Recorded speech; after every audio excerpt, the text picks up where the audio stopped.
continuation, part 2. I'm Jan Carlson, one of the translators for SGSM.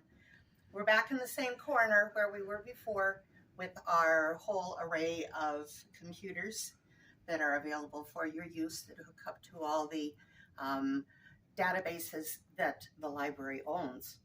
We're going to go through and talk about a little more some of the other things that are in this room. Heaven knows there are a lot more. So as we come this way, she mentioned more of the computers, but this is also where the microfilm readers are. And there are, I believe, 5 total here. And over on this side of the room, there's a long bank of cabinets with microfilm. There are parish records for different counties.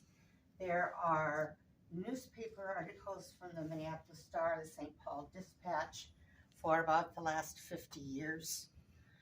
There are obituary indexes here from those 2 newspapers. And while we're talking about obituaries, back in the county section of the books, each county normally has a 3-ring binder, at least one, of the cemetery records for that county, people who have gone out and shown all the locations for the old cemeteries. And in some of them, people have done a whole listing of all the people who are buried in those cemeteries. So it can save you a lot of tromping through the woods if you take a look at those. And then also in each county, if there were churches that had anniversary books, 50th, 100th, 150 on some of them, we have a lot of copies of those that give the early histories of the church, the founding members of the church, and if you have people who were early pioneers, there's probably a lot that you can gain from that.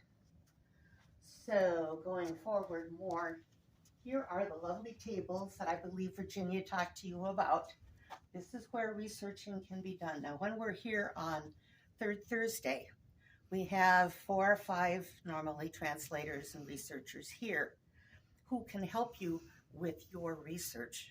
We have our own computers that we bring. You are welcome to bring yours. We can hook you up to the web from here, and we can work through what your problems are, where are your brick walls.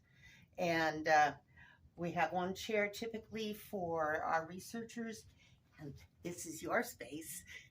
We can add more chairs if you bring, brother and sister too.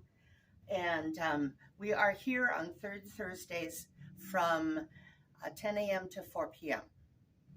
And the work that we do here, the researchers are donating their time. So there is no charge for the time that we spend with you here. As we're coming up the aisle, this is the beginning of the family history section. It's alphabetical by last name, which can be a little confusing if people picked a title for the book that doesn't include the family name in it. But as you go through, you will be able to interpolate in between and find out whether or not there is a family history that someone has already done on your family. And it goes all the way around the corner and continues on the back side. So we have the 3 tables here. On days when we are busy, we have a secondary sign-in here for the Swedish Genealogical Society where you can sign in.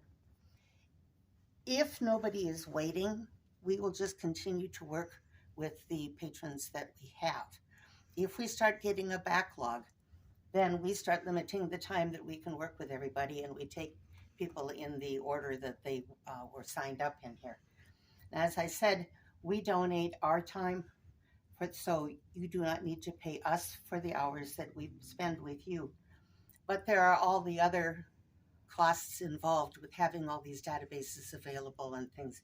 So if you are of a mind, we would love to have a little extra donation for SGSM. It goes directly to the group. This is a lovely little corner up here.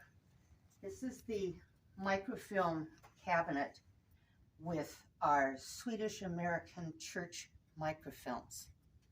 This was a special project, started about 1970 or so through 1980, under the auspices of the Lutheran Synod, the local synod, and the emigrantes in Vecfreux. Their hope was to make sure that all the churches got their records copied, so should a fire or something else come along, there would be a backup, because we know from a lot of these old churches, there just is no backup. When the records are lost, they're lost. So we try to keep a close eye on these for a number of reasons. One of the primary ones, of course, is that these records were done up to the current time for the churches. So they go into the 70-year privacy section, which is why we cannot put these out online anywhere. Some of these books are the same ones that Archive Digital has done. There may be actually more of the churches here that have been completed, but they were done with black and white low res. That kind of capability had not come around yet, but it's a start. It will help you to find things. Now, they can be used on Third Thursday when we're here.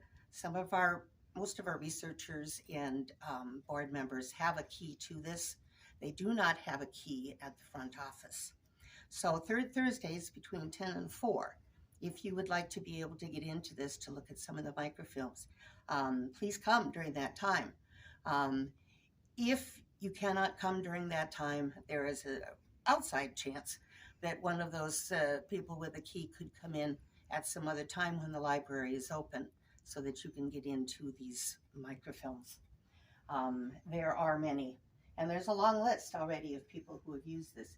And then we have a dedicated microfilm reader for people who want to use this. It's sort of an extra one if you're counting the members back there.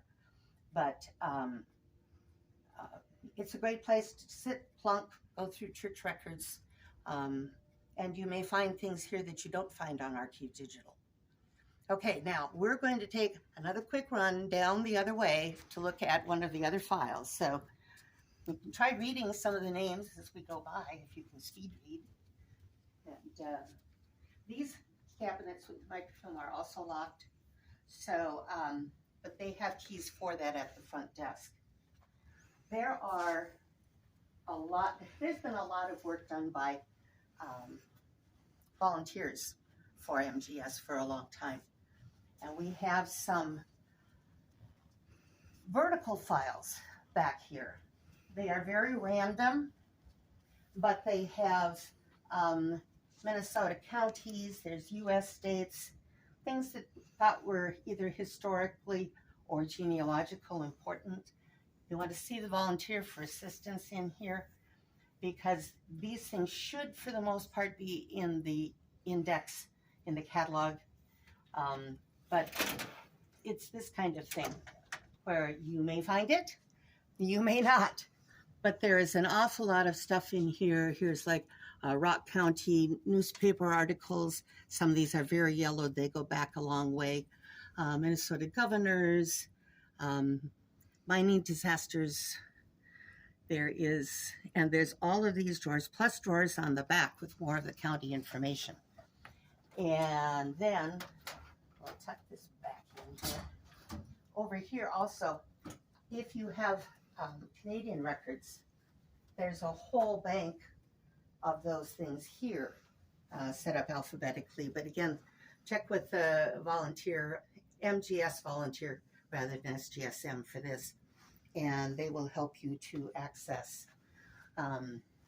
We will be doing a bit of question and answer at the end of these videos, and so if you've had questions that we've gone through, be sure and jot them down, and we'll have the full panel up front, and we do our best to answer whatever questions you have. So thank you for another tour through the library. Bye-bye.